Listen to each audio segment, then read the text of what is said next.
دوسرا ایک نبی کریم صلی اللہ علیہ وسلم جب مکہ المکرمہ سے مدینہ منورہ تشریف لائے تو یہاں پہ اس وقت یہود موجود تھے اور فوری طور پہ نبی کریم صلی اللہ علیہ وسلم نے انہیں مدینہ سے نہیں نکالا تھا. تو آپ نے یہاں کے یہود کو ملاحظہ فرمایا کہ وہ 10 محرم الحرام کا روزہ رکھتے ہیں، یوم عاشورہ جو ہوتا ہے اس کا روزہ رکھتے تھے. تو آپ نے دریافت فرمایا کہ تم اتنے اہتمام کے ساتھ یہ روزہ کیوں رکھتے ہو؟ انہوں نے عرض کی کہ یہ وہ دن ہے جس میں اللہ تبارک و تعالی نے فرعون اور اس کی قوم کو غرق کیا اور موسیٰ علیہ السلام اور آپ کی قوم کو ان کے شر سے نجات عطا فرمائی. تو موسیٰ علیہ السلام نے اس نجات کے شکرانے کے طور پہ روزہ رکھا تھا،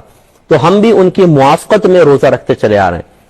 جب نبی کریم صلی اللہ علیہ وسلم نے یہ بات سماعت فرمائی تو آپ نے صحابہ کرام سے ارشاد فرمایا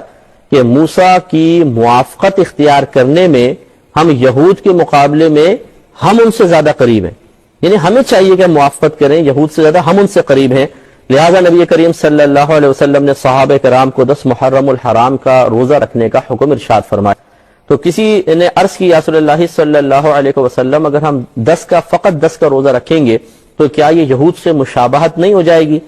تو نبی کریم صلی اللہ علیہ وسلم نے ارشاد فرمایا اچھا تو پھر 9 یا 11 کا روزہ بھی ملا لو، یعنی ایک دن کا اور روزہ ملا لو 9 یا 11 کا. تو اس لیے یہ خود نبی کریم صلی اللہ علیہ وسلم کا طریقہ یقیناً سی بات ہے کہ آپ صحابہ کرام کو ارشاد فرما رہے ہیں،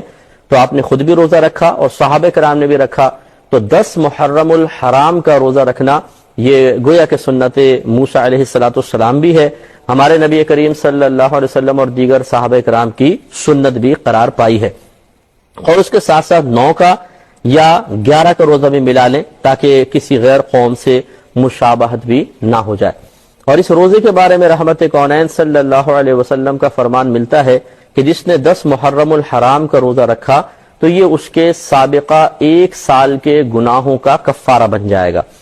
تو آپ دیکھیے 1 سال کے گناہ جتنے بھی ہیں پیچھے سب کے سب معاف ہو جائیں گے اس ایک روزے کی برکت سے.